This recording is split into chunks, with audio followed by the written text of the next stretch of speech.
ఆనందించాలో మాకు నేర్పించండి. ఈ సన్నిధి మాకు ఉంచుకొని ప్రార్థిస్తూ యేసుక్రీస్తు నామములో స్తుతించి ప్రార్థించి వేడుకుంటున్నాము తండ్రి. ఆమేన్. మన సంఖ్య 215.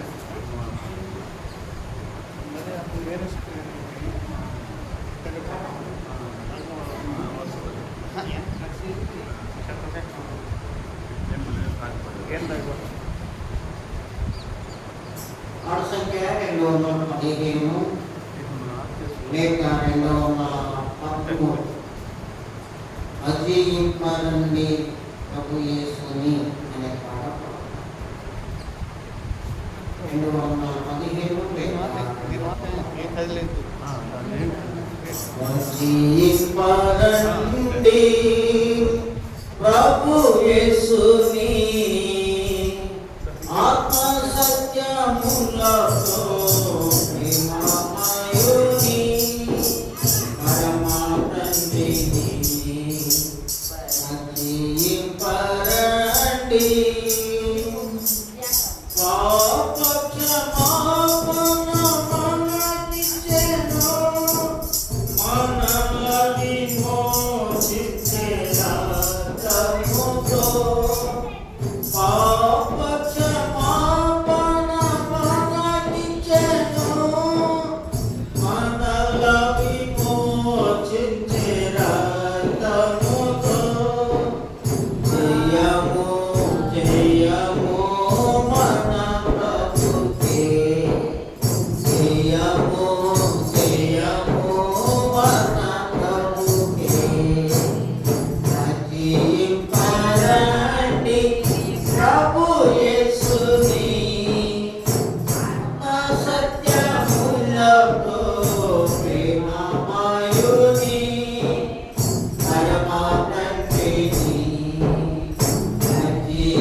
పడేదము సృష్టికర్తకి సాగిలా పడేదము సృష్టికర్తకి జీవింపరండి ప్రభు యేసుని ఆత్మ సత్యములతో ప్రేమామయుని పరమానందిని జీవింపరండి.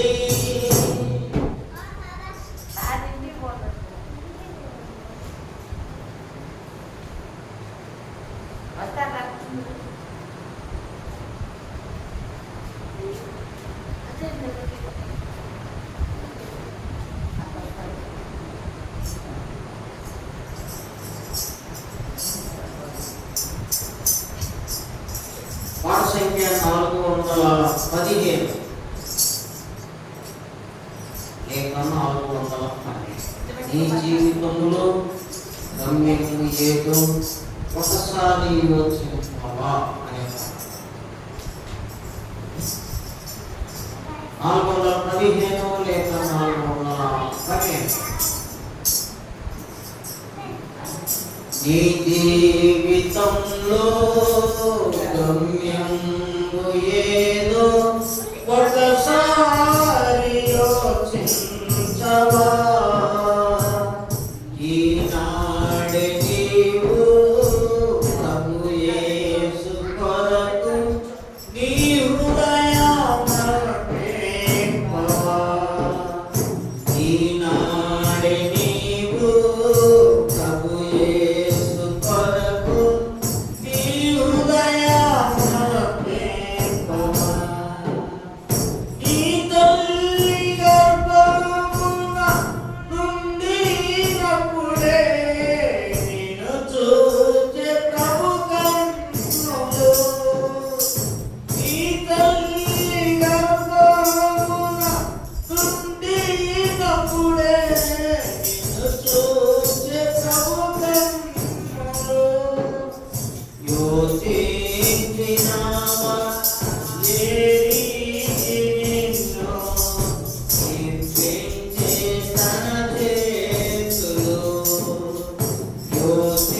యోచించినావా ఏ రీతి నిన్ను నిర్మించే తన చేతులు ఈ జీవితంలో గమ్యం ఏదో ఒకసారి యోచించవా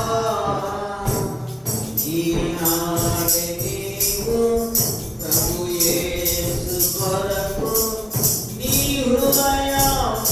హృదయమర్పింపవా ఈనాడే నీవు ప్రభు యేసు కొరకు నీ హృదయమర్పింపవా తన చేతులందు రుధిరంపుదారను శ్రవించె నీ కోసమే తన చేతులందు రుధిరంపుదారను శ్రవించె నీ కోసమే భరించె శిక్ష నీ కోసమేగా ఒకసారి గమనించవా భరించె శిక్ష నీ కోసమేగా ఒకసారి గమనించవా ఈ జీవితంలో గమ్యం ఏదో ఒకసారి యోచించవా ఈనాడే నీవు ప్రభు యేసు కొరకు నీ హృదయమర్పించవా ఈనాడే నీవు ప్రభు యేసు కొరకు నీ హృదయమర్పించవా ప్రభు యేసు నిన్ను సంధించినట్టి సమయం పోయి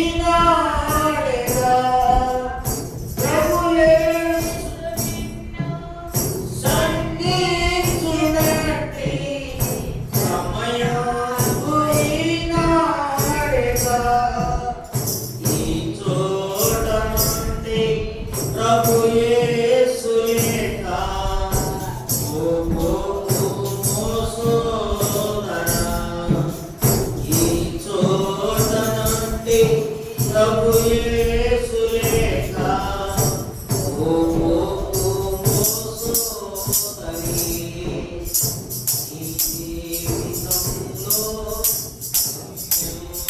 నీతో ఒకసారి యోచించవా ఈనాడే నీవు ప్రభు యేసు కొరకు నీ హృదయాన్ని ఈనాడే నీవు ప్రభు యేసు కొరకు నీ హృదయాన్ని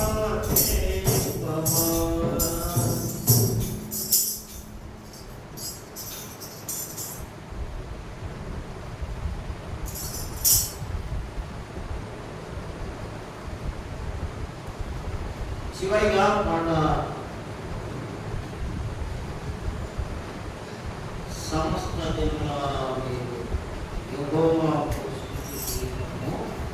ఈ పాట సంఖ్య 47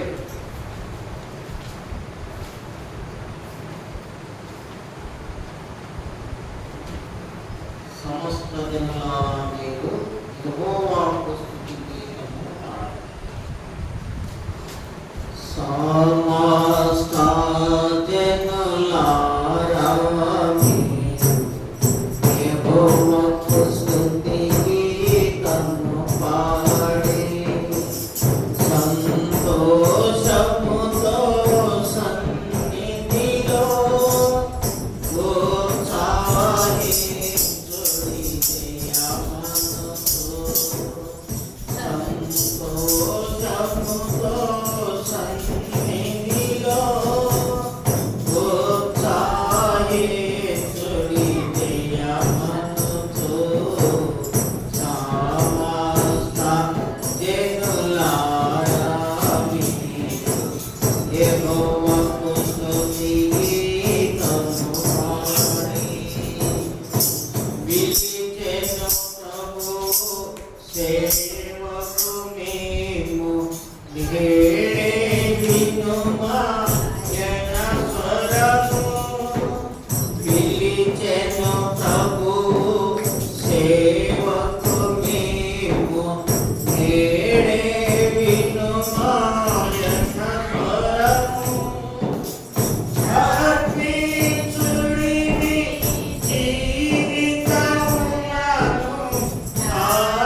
సమస్త జనులారాని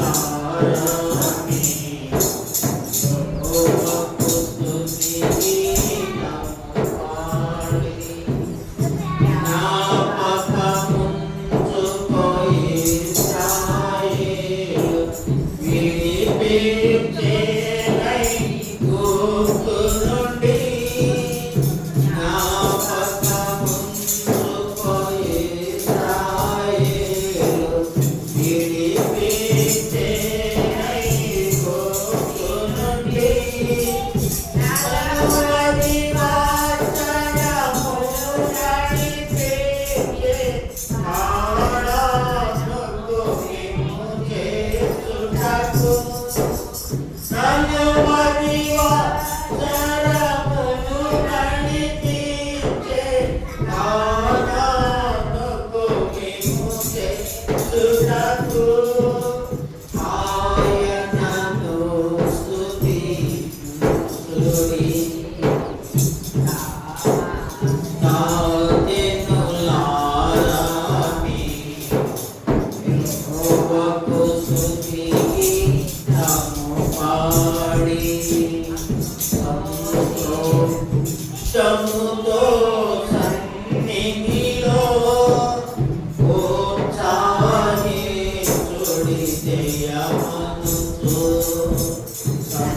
సంతోషముతో సన్నిధిలో ఉత్సాహించుడి జయమనుచు. సమస్త జనులారాని యెహోవాకు స్తుతి గీతము పాడి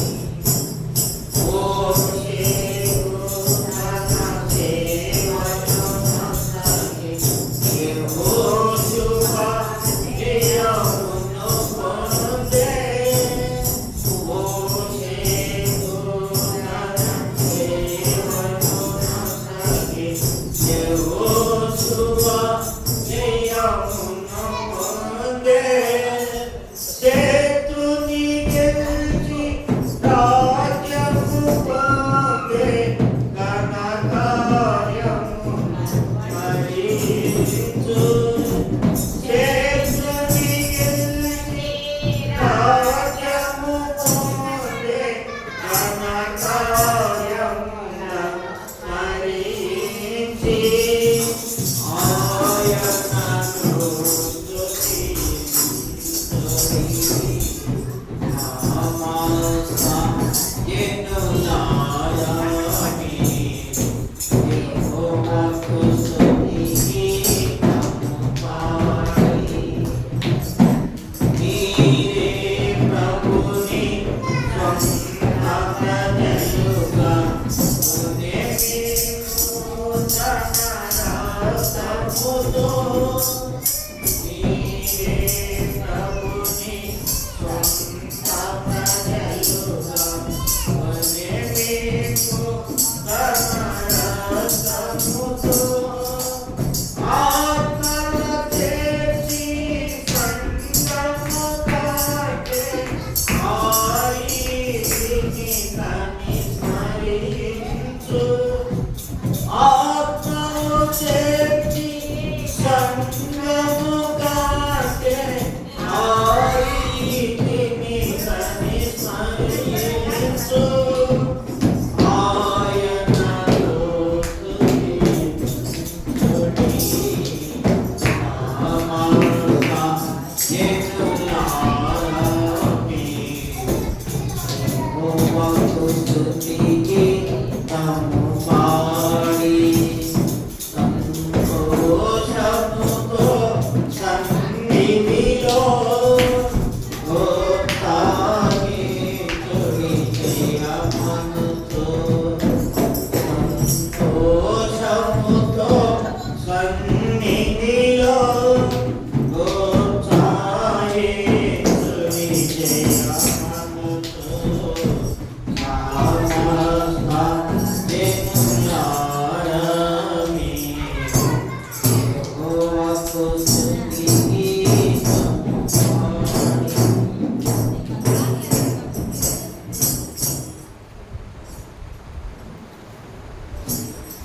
ఇది మన ఆరాధన కొరకై పరిశుద్ధ గ్రంథమైన బైబిల్లో నుండి ఈ మాటలు చదువుకొని దేవుణ్ణి ఆరాధిస్తాం.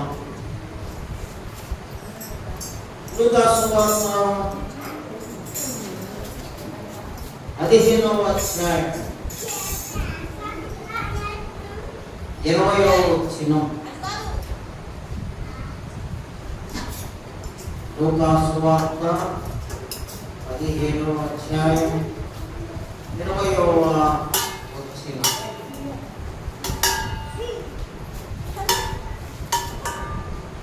నేను చదువుతాను. బైబిల్ అందరూ మీ బైబిల్లో చూసుకోండి. లూకా సువార్త 15వ అధ్యాయం 20వ వచనం. వాడు ఇంకా దూరముగా ఉన్నప్పుడు తండ్రి వారిని చూచి కనికరపడి పరిగెత్తి వారి మెడ మీద పడి ముద్దు పెట్టుకొనెను. అలాంటి ప్రార్థన చేసుకున్నాం. తండ్రి ఉదయకాల సమయంలో మీ దయగల సింహాసనములకు మమ్మల్ని తీసుకొచ్చారు. అందుకై నీకు వందనాలు చెల్లిస్తున్నాం. నీ పరిశుద్ధ లేఖన భాగాలలో ఉండి ఈ మాటలు విని నిన్ను ఆరాధించాలని మేము ఇష్టపడుతూ ఉండగా మీరు మాతో మాట్లాడండి. నీ కృప చూపించండి, నీ కనికరం చూపించండి, మాతో మాట్లాడాలని ప్రార్థిస్తూ యేసుక్రీస్తు నామములో స్తుతించి ప్రార్థించి వేడుకొంచున్నాము తండ్రి. ఆమేన్. కొన్ని నిమిషాలు దేవుని మాటలు విని దేవుణ్ణి ఆరాధిస్తాం. మానవుని దేవుడు కోరుకుంటున్నది ఏంటి అంటే దేవుణ్ణి ఆరాధించాలి. దేవుణ్ణి ఆరాధించాలి. మనుషులు దేవుణ్ణి ఆరాధించాలి. దేవుణ్ణి ఆరాధించాలని దేవుడు కోరుకుంటున్నాడు. ఆరాధన అంటే అర్థం ఏంటంటే దేవుడు ఏమై ఉన్నాడో అది నువ్వు తెలుసుకోవాలి. దేవుడు ఏమై ఉన్నాడు, దేవుడికి నీకు ఏమి సంబంధం అనేది కూడా అర్థం చేసుకోవాలి. దేవుడు నీ జీవితంలో నీకు ఏమై ఉన్నాడు అనేది అర్థం చేసుకొని మన హృదయంలో నుంచి వస్తున్న మాటలే ఆరాధన. ఈ ఆరాధనను భజన అనొచ్చు, పూజించడం అనవచ్చు, ఆరాధించడం అని కూడా అనవచ్చు. ఇవి నానా దేవుని భజన చేయడానికి, భజించడానికి, దేవుణ్ణి పూజించడానికి, దేవుణ్ణి ఆరాధించడానికి దేవాలయంలోనికి దేవుని ప్రజలు వస్తారు. ఈ ఉదయకాల సమయంలో మనం కూడా దేవుని మందిరంలోనికి వచ్చాము. దేవుణ్ణి ఆరాధించాలి, దేవుణ్ణి గణపరచాలి. ఆదివారం యొక్క ప్రత్యేకత దేవుణ్ణి ఆరాధించాలి. దేవుణ్ణి ఆరాధించాలి. ఆదివారం ప్రజలు దేవాలయంలోనికి ఎందుకు వస్తారంటే దేవుణ్ణి ఆరాధించాలి. నీ హృదయంలో నుండి వస్తున్న మాటలు, నీ హృదయము స్పందనలో నుండి వస్తున్న మాటలు, దేవుని పక్షములో నీ హృదయం ఎలా ఉందో దాన్ని బట్టి నువ్వు చెప్పే మాటలే ఆరాధన. కానీ హెబ్రీ గ్రంథకర్త రాస్తాడు జిహ్వాఫలములు అంటాడు. చూద్దాం. హెబ్రీ పత్రిక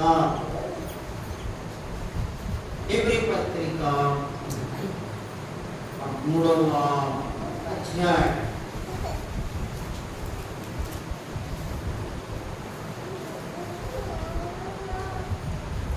15వ వచనం. కాబట్టి ఆయన ద్వారా మనము దేవునికి ఎల్లప్పుడూ స్తుతి యాగము చేయుదము అనగా ఆయన నామమును ఒప్పుకొనొచ్చు జిహ్వాఫలము అర్పించుదుము. జిహ్వాఫలము అర్పించుదుము. జిహ్వాఫలము అంటే జిహ్వ అంటే నాలుగు. నాలుగు నుండి వచ్చే ఫలం ఏంటి? ఫలము అంటే దేవుని కూర్చిన మాటలు. దేవుని కూర్చిన ఈ లోకంలో అనేక రకాలైన మాటలు ఉన్నాయి. అది దేవుని కూర్చిన మాటలు నీ హృదయంలో నుండి రావాలి అని దేవుడు కోరుకుంటూ ఉంటున్నాడు. కాబట్టి ప్రియ స్నేహితులారా, ఉదయకాల సమయంలో దేవాలయంలోనికి దేవుణ్ణి ఆరాధించడానికి వచ్చాము. మనం ఎలా దేవుణ్ణి ఆరాధించాలో మనం అర్థం చేసుకుని దేవుణ్ణి ఆరాధించాలి. మన ఆరాధనలో రెండు శ్రేష్టమైన లక్షణాలు ఉండాలి.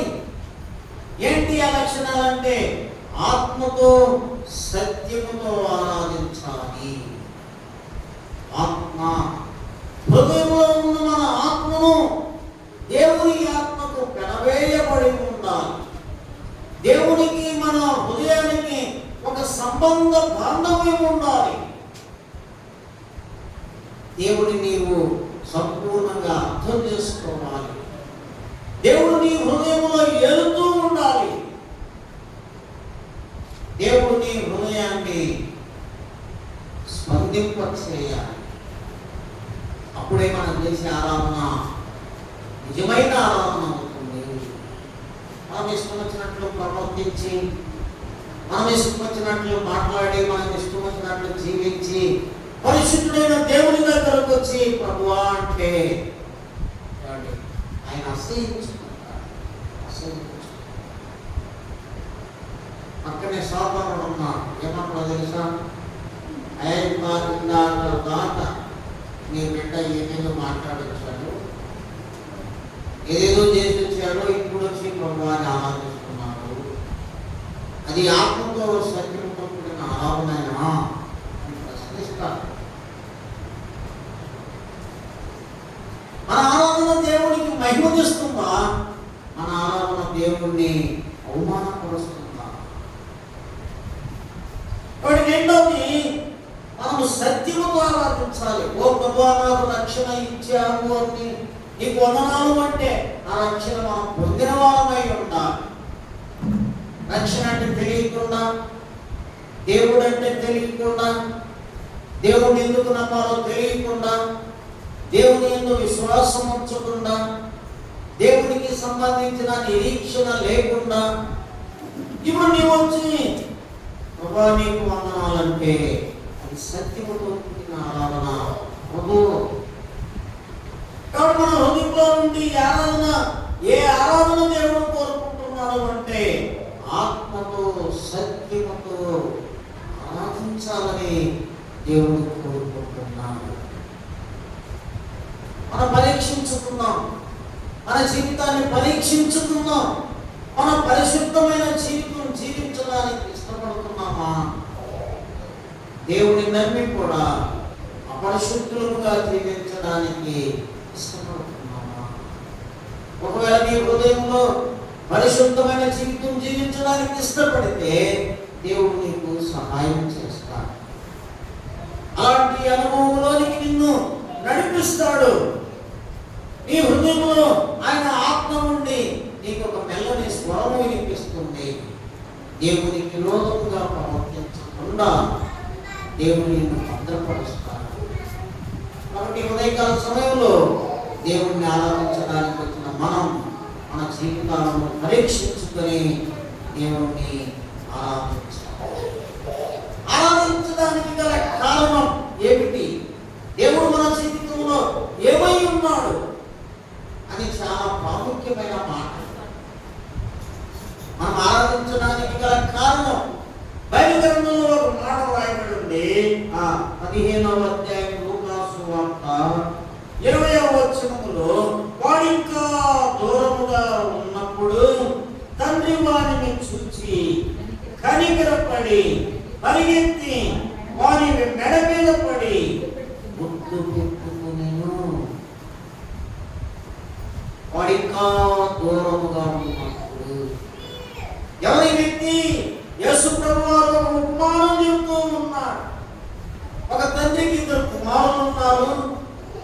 చిన్న కుమారుడు తండ్రిని వ్యతిరేకించి, తండ్రి కోరికను నిర్లక్ష్యము చేసి, తండ్రి ఆస్తిలో భాగము పంచుకొని దూరంగా వెళ్ళిపోయాడు.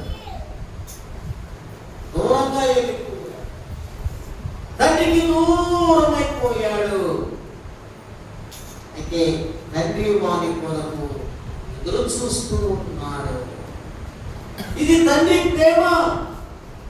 కుమారుడు అంత నష్టపరిచిన, కుమారుడు దూర ప్రాంతం వెళ్ళిపోయినా, కుమారుడు తన ఆస్తిని పంచుకొని పోయినా తండ్రి ప్రేమ ఎదురు చూస్తూ ఉన్నది. ప్రియ స్నేహితులారా, ఈ ఉదయకాల సమయంలో నీ తండ్రి అయిన దేవుడు నీ కొరకు ఎదురు చూస్తూ ఉన్నాడు. మనమందరము తప్పించుకొని పోయిన కుమారుని వలె మనమందరము దేవునికి దూరమైపోయాము. దేవుడు పరిశుద్ధుడు. మనం పరిశుద్ధతలో ఉండకుండా పాపములో జీవిస్తూ దేవునికి దూరమైపోయాము. దేవునికి దూరమైపోయాము. అయితే దూరమైన మనలను దేవుడు విడిచిపెట్టలేదు. దేవుని ప్రేమ స్వరము వినిపిస్తూనే ఉన్నాడు. దేవుడు మానవుడు తిరిగి నా దగ్గరికి వస్తాడు అని తన ప్రేమను వ్యక్తపరుస్తూ ఉన్నాడు. దేవుడు తన ప్రజలకు ఆయన మాటను తెలియపరుస్తూ ఉన్నాడు. ఆయన అన్నాడు, పరిశుద్ధ గ్రంథమైన బైబిల్లో నుండి ఈ విధంగా ఆహ్వానిస్తున్నాడు. ప్రయాసపడి భారం మోసుకొనుచున్న సమస్త జనులారా, నా ఎద్దుకు రండి, నేను మీకు శాంతినిస్తాను. నా ఎద్దుకు రండి ఆహ్వానిస్తున్నాడు. అయితే మానవుడు తన తండ్రిని అర్థం చేసుకోలేక, తన తండ్రి ఎద్దుకు రాలేక దేవునికి దూరమైనట్లుగా కనబడుతూ ఉన్నాడు. అయితే తండ్రి కోరిక, నీవు క్షేమంగా ఉండాలి, నీవు ఆరోగ్యంగా ఉండాలి, నీవు పవిత్రుడుగా ఉండాలని, నువ్వు పరిశుద్ధుడుగా ఉండాలని, ఈ పాపానికి వచ్చు శిక్ష మరణము నుండి నువ్వు విడిపింపబడాలని దేవుడు ఆకాంక్షిస్తూ ఉన్నాడు. దేవుడు కోరిక మానవులందరూ పరిశుద్ధులు అవ్వాలి. దేవుని కోరిక మానవులంతా పరిశుద్ధులు అవ్వాలి. ఎవరు నశించుట ఆయనకి ఇష్టం లేదు. అందరూ అంతటా రక్షణ పొందాలని ఆయన ఆశిస్తూ ఉన్నారు. బైబిల్ చెప్తుంది, ఏ భేదము లేదు, అందరూ పాపము చేసి దేవుడు అనుగ్రహించు మహిమను పొందలేక దేవునికి విరోధంగా ప్రవర్తిస్తూ దేవునికి దూరమైనారు. దేవునికి దూరమైన మానవుని కొరకు దేవుడు ఎదురు చూస్తూ ఉన్నాడు. లూకాసు వార్త 1వ అధ్యాయం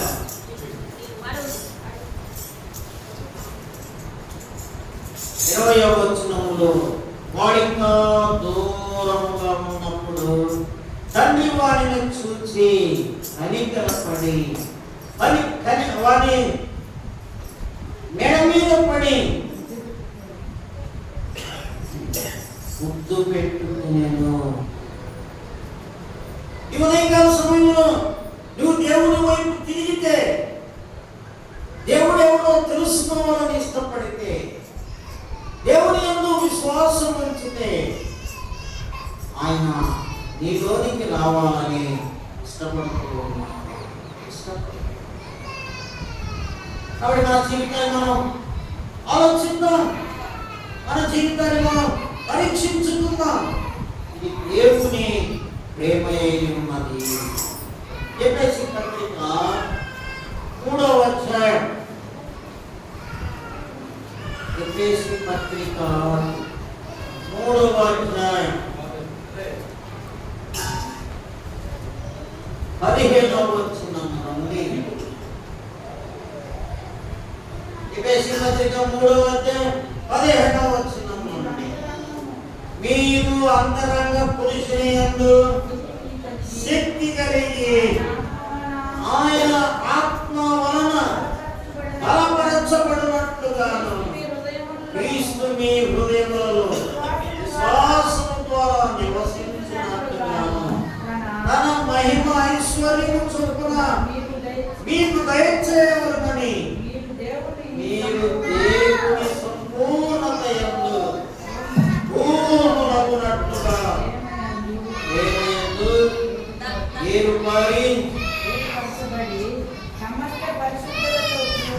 సమస్త పరిశుద్ధులతో కూడా దాని ఎడల్పును పొడుగు లోతు ఎత్తు ఎంతో గ్రహించుకొనుటకు జ్ఞానమునకు మించిన క్రీస్తు ప్రేమను మీరు తెలుసుకొనుటకు తగిన శక్తి గలవారు కావాలని ప్రార్థించుచున్నాను. అపోస్తలుడైన పౌలు తన ప్రార్థన, తన విజ్ఞాపన ఏంటి అంటే జ్ఞానమునకు మించిన క్రీస్తు ప్రేమను తెలుసుకొనుటకు. జ్ఞానమునకు మించిన క్రీస్తు ప్రేమను తెలుసుకొనుటకు. క్రీస్తు ప్రేమ మానవ జ్ఞానానికి అర్థం కాదు. క్రీస్తు ప్రేమ మానవుడు అర్థం చేసుకోలేకపోతున్నాడు. తండ్రి పిల్లల్ని ప్రేమిస్తున్నాడు అంటే కారణం ఉంటుంది కదా. ఏంటి కారణం? తండ్రిగా.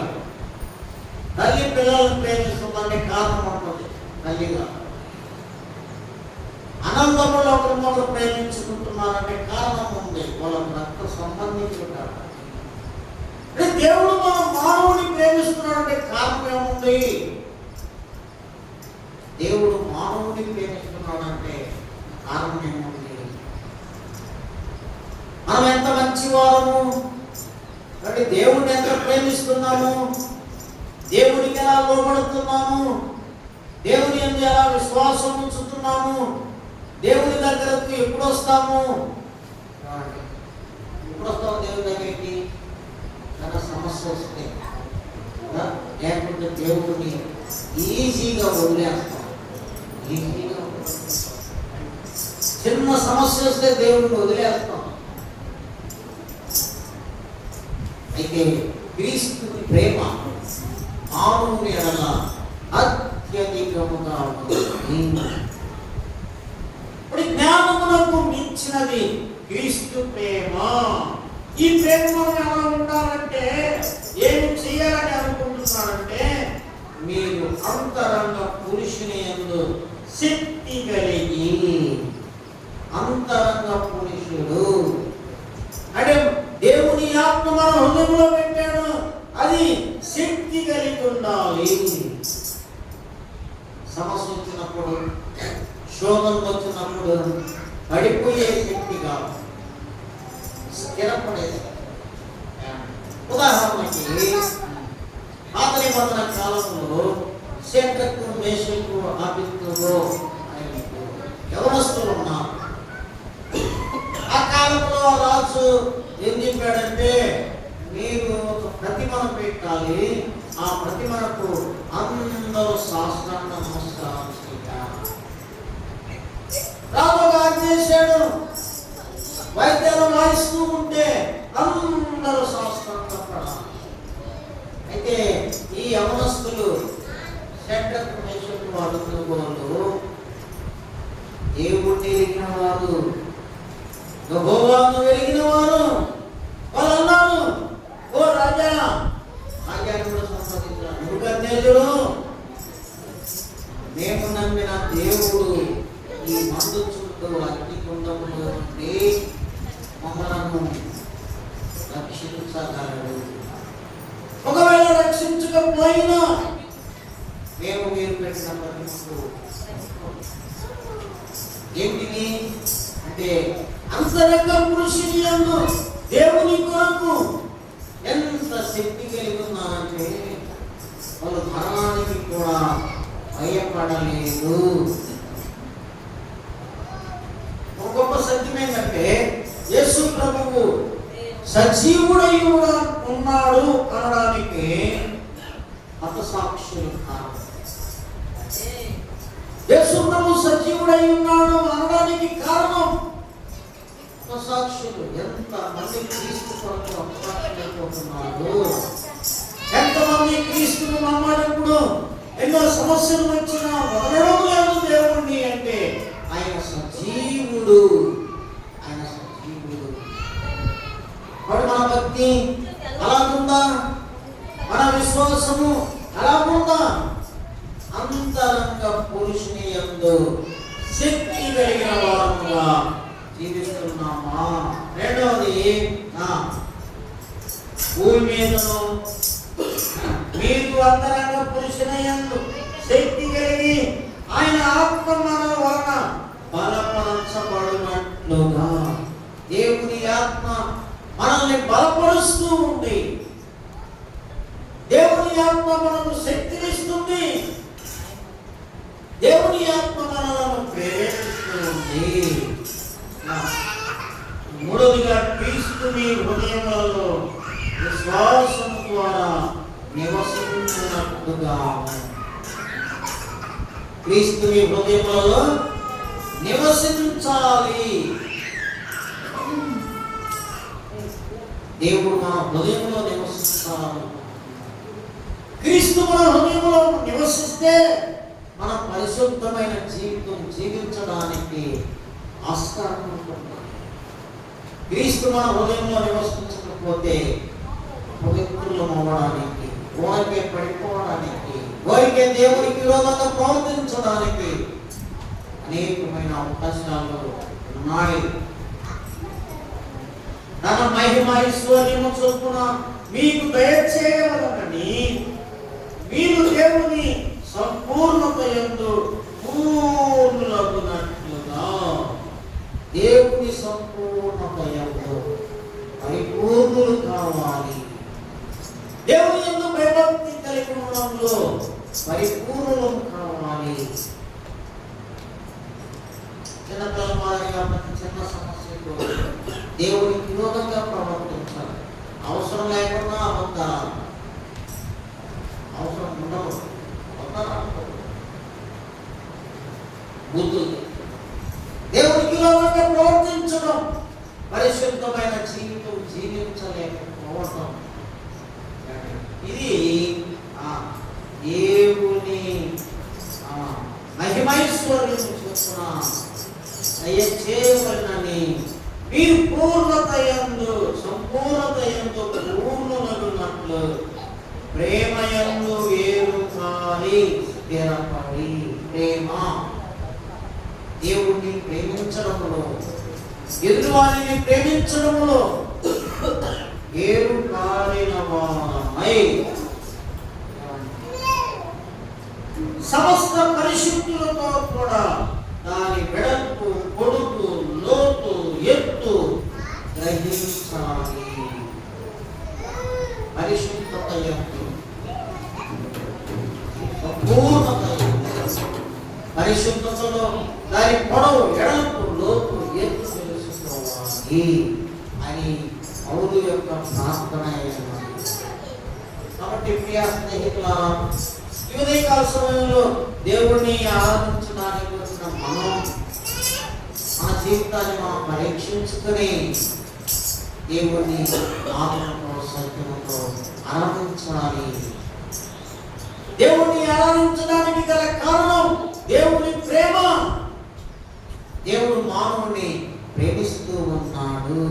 బైబిల్ గ్రంథంలో రాయబడింది, దేవుడు లోకమును ఎంతో ప్రేమించెను. ఎంత ప్రేమించాడంట? ఎంతో. తూర్పుకు పడమరకు ఎంత దూరమునో అంత విస్తారముగా మానవుణ్ణి దేవుడు ప్రేమిస్తున్నాడు.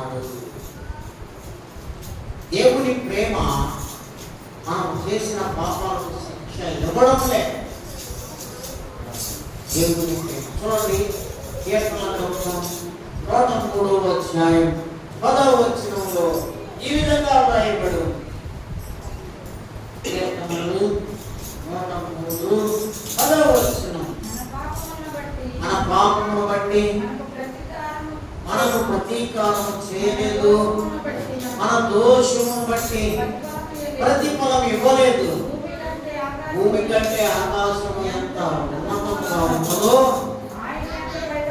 ఆయన యందు భయభక్తులుగా వారి యెడల ఆయన కృప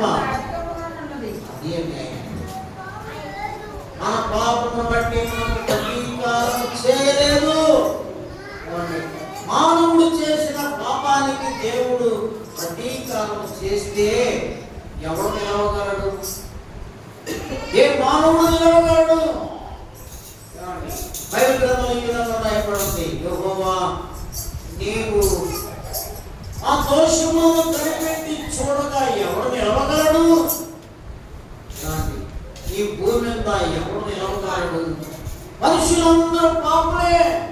బైబిల్ చెప్తుంది, ఏ భేదము లేదు, అందరూ పాపము చేసి దేవుడు అనుగ్రహించు మహిమను పొందలేకపోతున్నారు. ఏంటి ఆ మహిమ? పరిశుద్ధత.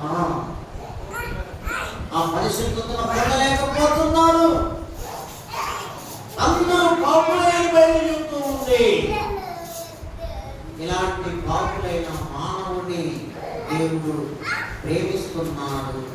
ప్రేమించి ఏం చేశాడు? ప్రేమించి దేవుడు మానవులను ప్రేమించి మానవులకి ఏమి చేశాడు అంటే చూడండి. ప్రకటన గ్రంథం 1వ అధ్యాయం 6వ వచనంలో ఈ విధంగా, ప్రకటన గ్రంథం 1వ అధ్యాయం 6వ వచనం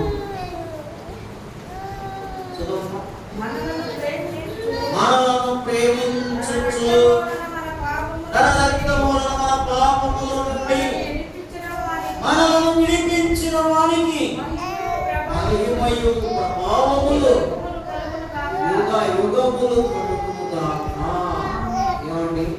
మనలను ప్రేమించుచు, ప్రేమిస్తాడు కాదు, ప్రేమించాడు కాదు, మనలను ప్రేమించుచు తన రక్తములను మన పాపముల నుండి మనలను విడిపించిన వానికి. విడిపించబడ్డావా? తన రక్తం వలన నీ పాపము నుండి విడిపింపబడినావా? విడిపింపబడకపోతే బైబిల్ గ్రంథం చెబుతుంది, ఇదే అనుకూలమైన సమయం, నేడే రక్షణ దినం, ఈ పాపమునకు పరిహారము కలిగే దినం. ఈ పాపం నీలోనే ఉంచుకుంటే దానికి శిక్ష ఉంది. ఏ శిక్ష పాపానికి? పాపము వలన వచ్చు జీతము మరణం. అయితే దేవుని కృపావరం ప్రభు అయిన యేసుక్రీస్తు నందు నిత్య జీవం, నీకు నిత్య జీవం ఇవ్వాలని దేవుని కృప. ఈ పాపానికి శిక్ష ఇవ్వలేదు.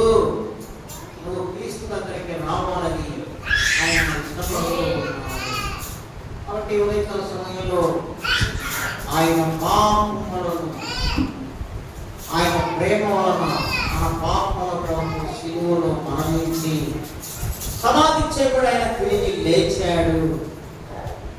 ఆయన కృపను బట్టి మనం పవిత్రమైన మనము దేవుని కొరకు నమ్మకంగా జీవిస్తూ ఆయనను